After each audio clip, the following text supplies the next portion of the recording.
নমস্কার বন্ধুরা, তোমরা সবাই কেমন আছো? আবারও চলে আসলাম নতুন একটি ভিডিও নিয়ে। দেখো, এই কাজ যাদের আছে তারাই বুঝে যে কতটা কষ্টের। তো এখন হলো ভাদ্র মাস। ভাদ্র মাসের দিনে ইরি ধান চাষ করা হয়।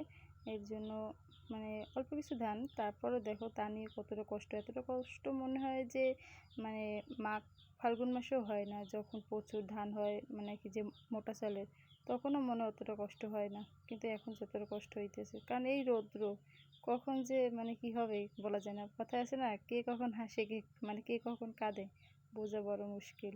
তো দেখো এখন কি পরিস্থিতি, কাজ চলতেছে মানে এর ভিতরে বৃষ্টি চলে আসলো।